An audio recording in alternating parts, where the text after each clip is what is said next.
I've already fallen at the first hurdle of this video because I cannot find my Mickey ears anywhere. They're in a box somewhere, we've just moved house. I have no clue. Years of academy training wasted. So I've gone for the Spirit jersey instead to try and convince you that I know what I'm talking about. Is it working? Great! Hey guys, welcome back or welcome to the attractiontickets.com YouTube channel. My name's Lucy, nice to meet you. If you've never seen me before, my name is Lucy Wood. I am a lifestyle vlogger, sort of. My life has zero style, but I guess that's what you could call me. And back in October now, my boyfriend Adam and I were lucky enough to work with attractiontickets.com on a trip to Florida. The little plot twist with our trip was that it was actually my first time that I had ever been to Disney World, to Universal Orlando Resort, to Florida in general. Like a lot of people, probably like a lot of people watching this video, it had always been an incredible, very far off dream of mine to imagine turning that corner on Main Street USA and seeing the castle. And let me tell you, that holiday lived up to everything I could have possibly imagined. It was probably the best holiday I've ever had. And we actually vlogged while we were out there, so if you fancy having a little watch of our trip, you can find that over on my channel, Lucy Wood. There's 5 vlogs all together, so it's a bit of a series. So if you want to take a look at how we got on, maybe get a bit of inspo for your trip, attractiontickets.com and I thought it might be quite a useful idea for any other first timers out there. If you're kind of dipping your toes into the water, you're thinking about going to Florida, or maybe you've already booked it, congrats. For me to put together a few tips and tricks, some little bits of advice, some words of wisdom from a fellow first timer who had absolutely no clue what she was doing, to try and help you get the best out of your trip and try and maximise your time there and just have a really amazing holiday from start to finish. So a little bit of context for the tips that I'm going to throw at your face today. Obviously we did it as kind of like a 2 adults, couple, grown-up trip to Florida kind of thing. We don't have any kids, so obviously that is a whole different ballgame, my friends. But even if you are going with a whole family or a big group, totally different from how we did it, I think a lot of this advice could definitely still apply. I think we were there from October 28th through to about the 8th, 9th of November. So that's roughly the time of year that we were there, so things might be a little bit different if you're going, say, super peak summer holiday season. Obviously that's going to take a whole lot more planning. A lot of this advice will probably seem very, very obvious to any seasoned Disney and Universal Florida visitors. So I'm sorry if it sounds like I'm stating the obvious, but actually as a complete beginner at trying to plan one of these holidays, the obvious is often the most important thing that you kind of need to get your head around, because it's not like any other holiday. Okay, tip number 1 is make the most of waking up early on your first couple of days. I guess this one kind of mostly applies to any Brits like Adam and I, if you're UK based or if you're just generally over this side of the world. We found at least for the first 2 if not 3 days our bodies were still very much running off our UK body clocks, and that was great because it meant that waking up at literally 5 AM, which sounds kind of horrible, still felt like we were waking up at 9 AM or 10 AM depending on the time difference.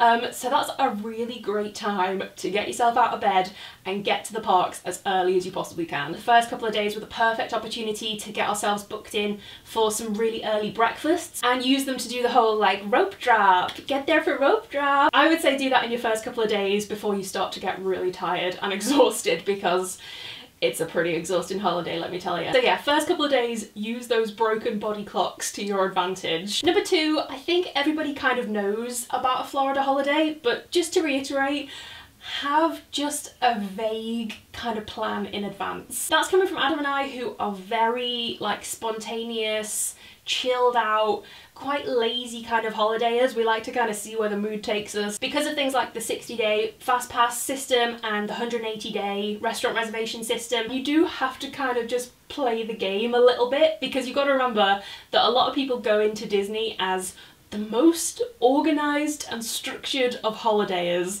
and that is kind of who you're there alongside when it comes to things like fast passes and restaurant reservations. You just don't stand a chance at getting to do some of the really amazing things that are probably top of your list unless you kind of get your bum into action a little bit. Just vaguely, like really vaguely pencil in at least which park you're going to go to each day. One thing that is really useful to plan, because it changes every single day, is things like evening shows that you might want to catch, or particular parades that you might want to see, because the way we kind of did it was that we just wanted a few dots to join up, if that makes any sense. So one day we might plan breakfast and an evening show. Just a few dots that you can join together in a line as you go. Just do yourself a favour. Okay, number 3 is book your theme park tickets before you go. I cannot stress this enough. I promise you definitely will not regret buying your theme park tickets in advance before you jet off, and you can do that through attractiontickets.com. Super easy and straightforward. Not only does it work out much way cheaper than if you buy it on the day, which instantly makes it a no-brainer anyway. It also means that you and your family or your partner or whoever you're with will avoid those really big queues that can form outside the parks on the day and take up so much valuable theme park time. You could be on rides, you could be eating delicious snacks rather than stood in a queue waiting for tickets that you could have bought through attractiontickets.com 2 months ago. And the other bonus of that as well is that you generally get some really amazing little bonus offers and freebies through attraction tickets whenever you buy a ticket through them. Their tickets and ticket packages have monthly offers which are really useful, lovely little bonuses. Even in October while we were there, we saw some really big queues forming outside the parks from people buying their theme park tickets on the day.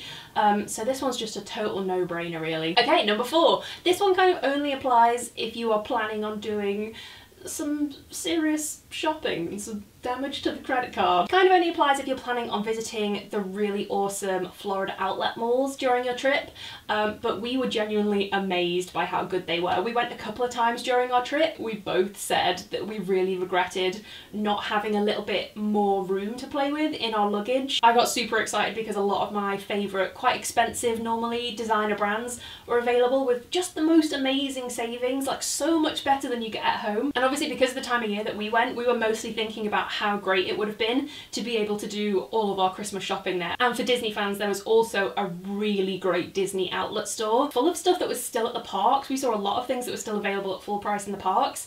They were really amazing discounts. So even just for that purpose alone, I would have liked maybe an extra half suitcase. Leave yourself a little bit of room to play with, ditch a few outfits and give yourself a little bit of extra room to fill at the end. Number 5 is get to know the apps that are available to you while you are in Florida, because they are brilliant, they are game changers, and a lot of people still don't know they exist. The Florida theme parks each have amazing apps that can really maximize your experience, make it so much more time efficient. You can really use them to your advantage, I promise. So take some time, even if it's just 20 minutes before you go, to get to grips with how the app works, just so that you're not stood in the middle of Main Street with your ears on trying to figure out how to use the fastpass system or the maps. And you can use them to do so many great things. You can minimize your ride queue times by booking fast passes for the most popular attractions. You can use them to see how the wait times are looking across the park, so you can kind of efficiently plan your route from land to land. Another handy little thing is you can even order food and drink through them so that you can skip the big queues for like the really kind of insta-worthy, insta-famous snacks and drinks. And there is also in-queue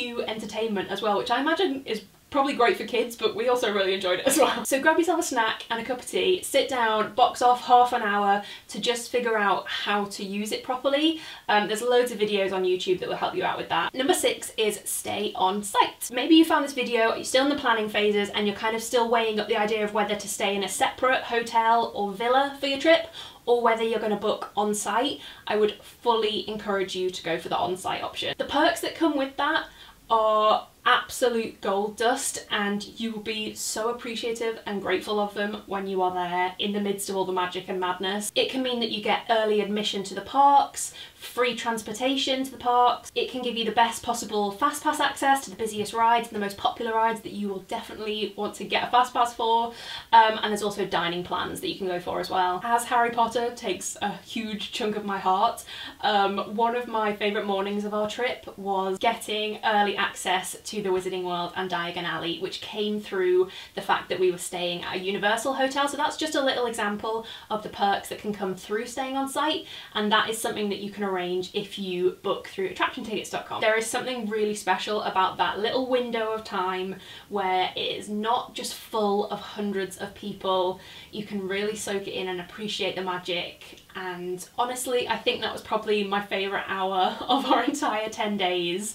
Not to be a cheese fest, but that was genuine magic. If you want to get a little bit more complex, if you're feeling like you could level your trip up even more, think about maybe staying on site at different places. You could stay on site at a couple of different hotels across the different theme parks in Florida, and that will really maximize your time there and the perks that you can get out of each of the hotels. Or even if you can't stay on site the whole time that you're there, maybe think about just doing it like 1 or 2 nights so that you get those perks just for a couple of days. And the other nice part of staying on site is that it just keeps you in that lovely magical bubble for a little bit longer without pushing you back into the real world. Number 7, again, maybe a bit of a no-brainer, but just to reiterate, make sure you book your Florida trip through a secure, expert company like AT.com. If you are a complete Florida beginner, like Adam and I were, it is endlessly useful to just book the trip through people that you can really trust. It was so helpful to make our booking through a company that know the ins and outs of every little possible detail of your holiday. They're such experts. They provide loads of queries, question and answers on their website, all about getting to grips with Florida and what you can expect. And they even send out info with their ticket packages. So once you purchased, you get a load of lovely, you get a really exciting little package actually full of loads of info. It just left us feeling really good, feeling really confident that we covered everything, we booked everything we possibly needed to book. It's a weight off your mind to know that your booking is completely secure and just that you've got the best deals possible, you've got the best value for your money that you possibly can. Like it was for me, this for so many people is truly the trip of a lifetime. You might never ever get to do this again, so you don't want to be worrying about thinking whether your booking is secure or not. So go for an expert site like Attraction Tickets, where that is one less worry off your mind. Okay, number 8, this is a big one. Do not underestimate the weather and the walking.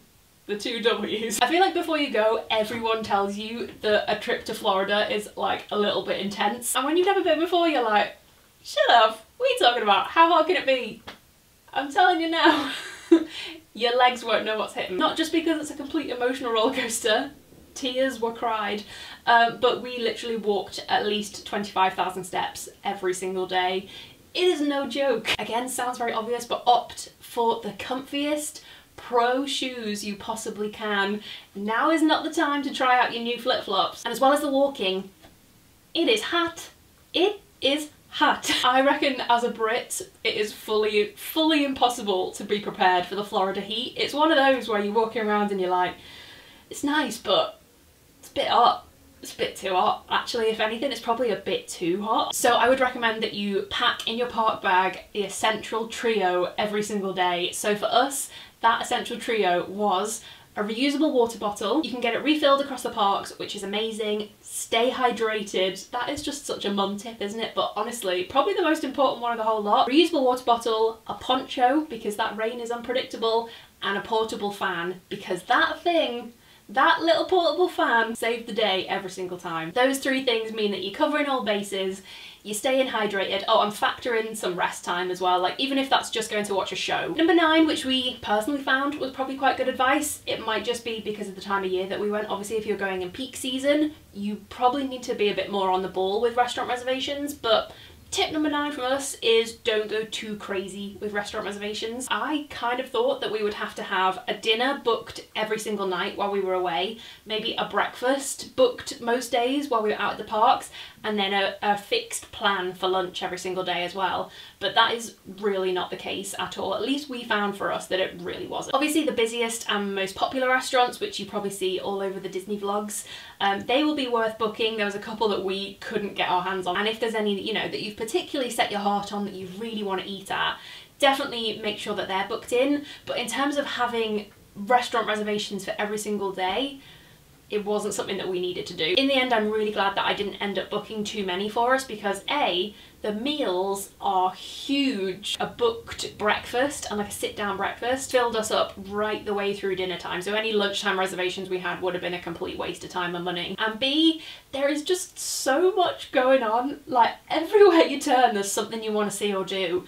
So you'll just have a much nicer time if you're not planning every single day around a 7 p.m. restaurant reservation. I would personally maybe just book 2 or 3 across your trip that you really want to try, that you know are super popular. But honestly, don't stress it, because every single quick service food that we had as well, like the places where you just rock up and order something and it comes straight to you, they were really great as well, and you don't need any kind of reservation for that. That's where you can use the app as well. You can order through the app, you can rock up, just pick it up, go and find a nice seat somewhere. You could always even get extra organised, save a bit of money and take your own snacks into the park to keep you full through the day. Or you can live the dream and literally just snack hop your way around rather than sitting down for full restaurant reservations. I mean, that kind of sounds like my dream day. Number 10, I feel like this is a bit of a Florida cliche, but I can't stress it enough. Don't try and do everything, because it's not going to happen. Try and be a little bit realistic about it, and as much as you might want to, it is genuinely not physically possible to do everything in one trip. I mean, we tried. I had a list that was bigger than me of things that I was so desperate to see and do and ride and eat, and you know, the list is literally endless because you see vloggers all the time doing all of these amazing things, and every single thing gets added to your list. It's completely overwhelming, like, let's just be honest. And I can totally see why it would be tempting to try and literally structure every single day, hour by hour, but I kind of like the thought of every single day that you are there, you choose one golden tier thing every single day, and that is the golden tier thing that you will do that day. It is the golden thing that takes priority above everything else because you're so excited about it and it's the absolute dream. Whatever else you manage to do around the golden item is a complete blessing and a bonus, and how lucky and amazing it is to be there. And because you've just got that one golden item each day, it kind of just takes the stress out of it because you've done the magic, you've done the thing that you all were so excited about, and then you've had all these amazing bonuses surrounding it as well. The most magical moments of a Florida holiday, at least for us, we found came in the moments where we were just kind of seeing what happened. Your ultimate Florida bucket list is a little bit more selective and a little bit more special, and everything will be completed before you head home. Although, let's be honest, I mean, literally maybe 3 days after we got home, I was already pricing up another trip for next year. And I know I said I had 10 tips, but I've actually got a bonus 11 as well. No exaggeration, take ID everywhere you go that you might think you want to get a drink. It is much, much stricter than the UK approach, and if you look over 21 or 25, they'll give you the benefit of the doubt kind of thing. From the experiences that Adam and I had anyway, maybe we're just baby-faced, but honestly, if you look under 30, then they will want to see ID before they give you an alcoholic drink. They are genuinely really strict with it, so any morning that you think, oh, I might want to have a little cocktail later, might want to treat myself to a little beer by the boardwalk or anything like that, just shove your passport in your bag. UK driving licence doesn't count either, it's got to be your passport a lot of the time. So yeah, bonus tip, don't forget ID. Cheers to that! So I hope they were a little bit helpful. I'm sure some of them are really, really stating the obvious, but as I said, the obvious things are the most important when you're heading there for the first time. If you are heading to Florida for the first time, I hope you have the most unbelievably amazing trip. Eat all the good stuff, drink all the good drinks, ride all the good rides, soak in all the magic, and just live your best life. If you are inspired to get planning, then don't forget to head over to attractiontickets.com for all the best value ticket and hotel packages. Thanks so much for watching, and I will see you guys very soon. Have a great holiday. Bye!